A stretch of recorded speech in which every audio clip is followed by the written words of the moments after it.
Hi everyone, this is your Week 13 overview for Humanities 103 Mythology.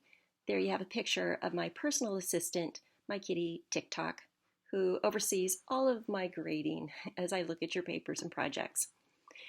This is the last weekly overview video for this semester. I'm going to include everything you need to know for the upcoming weeks, and remember, everything is there in the modules that you will need to wrap up your novel analysis project, link to the final quiz, etc. So remember, if you have any questions at all, please contact me. This week is short and sweet. We're wrapping up the semester with discussions or information on some classic American tricksters. So Coyote, Raven, and the third one, American Trickster Tales, some of the most beloved fictional characters, primarily from children's stories. So I think it will be fun for you to click on that link, read at least 3 of those American Trickster Tales, see how many of them you recognize. Here's the information to help you wrap up the semester. Most of this has to do with your novel analysis project. So let me just run through these resources and let you know what I've posted here for you. The first one is a suggested outline for how you might organize your novel analysis paper. Now, I'm not saying that you absolutely have to follow this, but if you're a little bit unsure about how to start putting all of this information together, please look at that.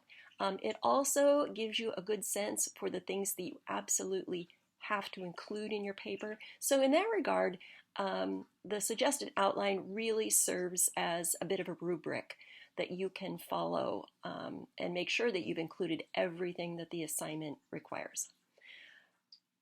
This assignment asks you to use MLA, that's Modern Language Association guidelines, for the works cited page and for the in-text citations. Now, I know a lot of you are old hands at this. You've written loads and loads of papers. You're very familiar with how to cite your sources. But I also know there are a few people in the class that this is all kind of brand new.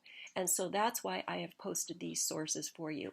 If you are not sure how to use the MLA guidelines for putting together the entries for your works cited page or how to cite your sources in the text, there's a link to a very comprehensive explanation of how to do that, the format to use for putting your citations together.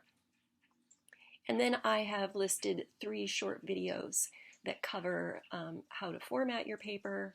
And when we say formatting, we're thinking of things like the heading, the margins, the spacing, those sorts of things.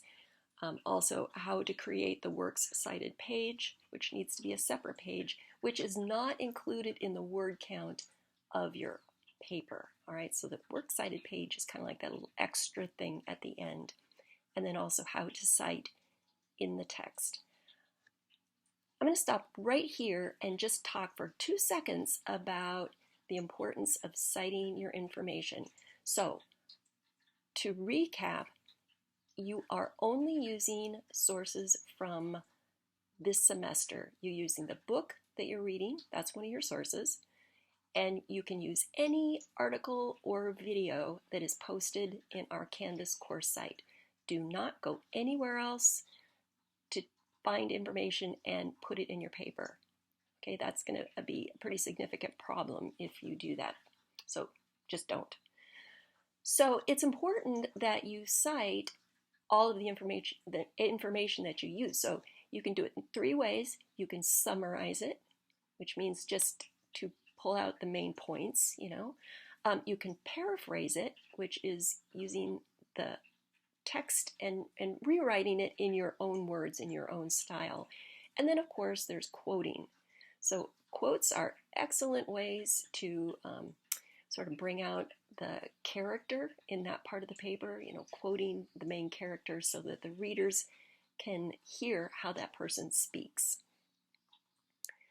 If you have any other questions about how to cite any of the sources that are on our webpage, our Canvas course site, please drop me a line, let me know. Put it in the Ask the Instructor discussion forum, and that way other people can see the answer as well.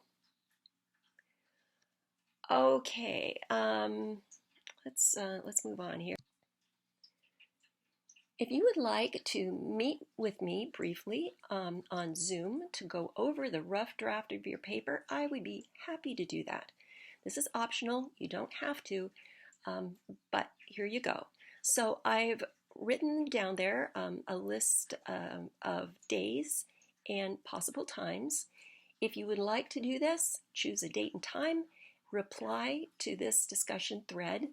I'll check those every day, and I will get back to you to confirm the date and time. I will send you a Zoom invitation. Please make sure you send me the rough draft of your paper at least 24 hours before your conference so that I can read through it, and I will put some feedback on your paper, and that way I will know exactly what to talk to you about when we get together. So in my experience, these conferences have worked out really well.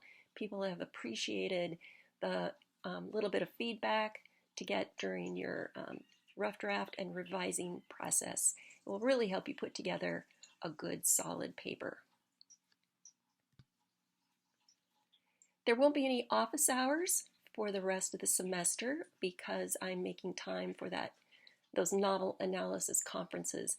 But remember, if you have any questions at all about these upcoming assignments, please drop me a line in the Canvas inbox or post in the Ask the Instructor discussion forum.